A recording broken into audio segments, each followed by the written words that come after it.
பிறகு நடிகை ஐஸ்வர்யா ராய் தமிழில் வெளிவந்த இருவர் படத்தின் மூலம் நடிகையாக அறிமுகமானார். மணிரத்னம் இயக்கத்தில் அறிமுகமான இவர் அதன் பின் பாலிவுட் பக்கம் கவனம் செலுத்த துவங்கினார். தொடர்ந்து பல ஹிந்தி திரைப்படங்களில் நடித்து வந்த ஐஸ்வர்யா ராய் தமிழில் சில திரைப்படங்களை மட்டுமே தேர்ந்தெடுத்து நடித்து வந்தார். ஜீன்ஸ், கண்டுகொண்டேன், எந்திரன், ராவணன் மற்றும் பொன்னியின் செல்வன் போன்ற திரைப்படங்கள் மட்டுமே நடித்து இருக்கிறார். இந்த நிலையில் இந்திய அளவில் கொண்டாடப்பட்டு வரும் நடிகை ஐஸ்வர்யா ராயின் முழு சொத்து மதிப்பு குறித்துதான் இந்த பதிவில் பார்க்க இருக்கிறோம்.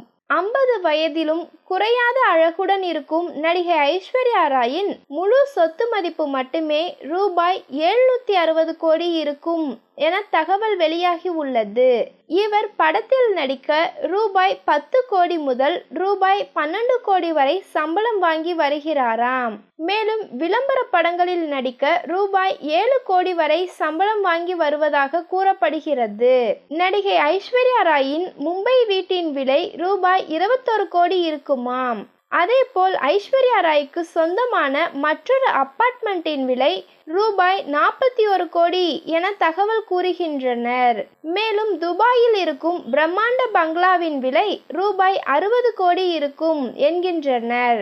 நடிகை ஐஸ்வர்யா ராய் பயன்படுத்தி வரும் கார்கள் ரோல்ஸ் ராய்ஸ் கோஸ்ட்